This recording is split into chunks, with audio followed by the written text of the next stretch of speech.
What's your take on the whole controversy now? This thing has... It's very hard for me to talk calmly about where we are. I think this is the most despicable, dishonest, and vicious political effort I've seen in my lifetime. Right after 9/11, this country was terrified. We had an anthrax attack. We had a real danger that there might be a nuclear attack. We were deeply worried about terrorists. Nancy Pelosi was the ranking Democrat on the Intelligence Committee. She had an absolute obligation to know what was going on, and she had an absolute obligation to speak up. Men and women risked their lives all over this planet protecting us. And she has now viciously and dishonestly turned on them. It is despicable. And as an Army brat, I find it unbelievably offensive that left-wing Democrats don't care about defending America. They care about hunting down and purging their political opponents in a way which is going to cripple this country. If you were a young man or woman out there today, would you feel comfortable doing anything to defend America, knowing that tomorrow they could decide you were a criminal? I think people need to understand this is really, really dangerous, and it is going to get a lot of people killed if we don't call a halt to it. Are you concerned that, okay, the timeline seemed to suggest, both sides of the story. Pelosi says she wasn't told. The CIA briefing suggests that she was. But the wording of what... She wasn't told what? That's the thing. I mean, she is nitpicking in a fundamentally dishonest way.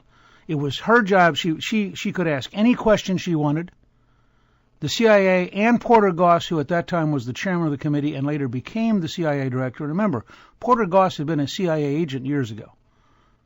He was a serious person defending this country. She is a trivial politician viciously using partisanship for the narrowest of purposes. And she dishonors the Congress by her behavior. Are you concerned that the right questions were not being asked at the time? Well, if they weren't, it's Nancy Pelosi's fault. And I think she's now trying to cover herself with her left-wing allies.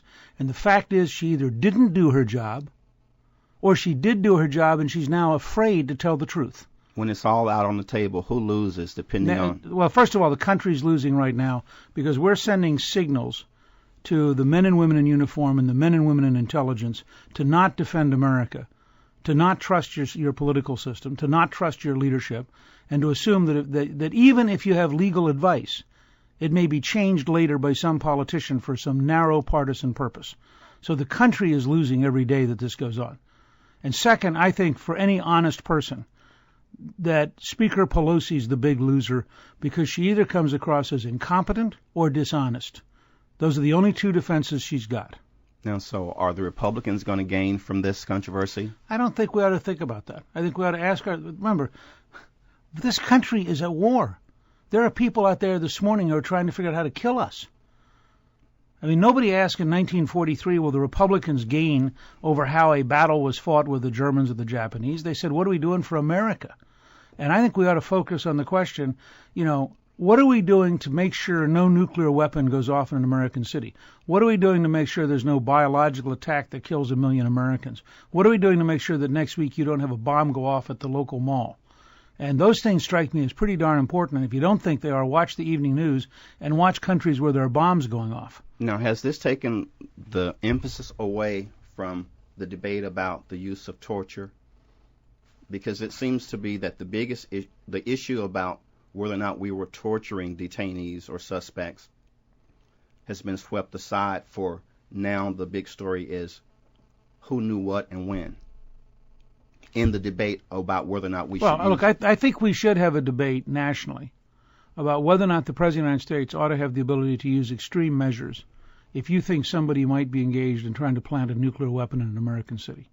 And let's have a debate. Let's have the people say, no, let's lose a city first. This was not random extreme measures applied to random people. These were 3 senior leaders of a terrorist organization who were actively trying to kill Americans. Okay, but I mean... That's a good debate to have. And those who believe that it's better to lose an American city than it is to use extreme measures against terrorists who publicly behead people on videotape. But what about the whole debate about in keeping with our values? I think that's an important question. Like John to McCain. What degree, to what John McCain himself has said, The president should retain the ability to personally authorize, in extreme circumstances, the use of extreme measures. Would extreme measures be defined, though, as torture? Is that the issue? I think that first of all, the Geneva Convention does not apply to terrorists. The Geneva Convention applies to people in uniform. These are people who violate international law every day, target civilians, and hide in the civilian population. But we need a national debate about this. What should the ground rules be for dealing with people who are trying to kill you personally? Let me ask you one last thing. Being a former speaker yourself, what do you think Ms. Pelosi's out on this in terms of... I think she has a huge problem. I think she has lied to the House, and I think that the House has an absolute obligation to open an inquiry, and I hope there will be a resolution to investigate her, and I think this is a big deal. I don't think the Speaker of the House can lie to the country on national security matters.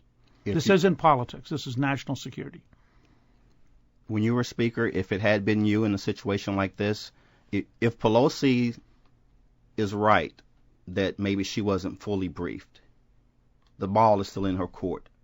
Well, if she's right, she can't win either way. She's either got to say to you, I didn't understand, in which case you think she's stupid, or in fact she didn't want to understand, in which case she's frankly pretty dishonest.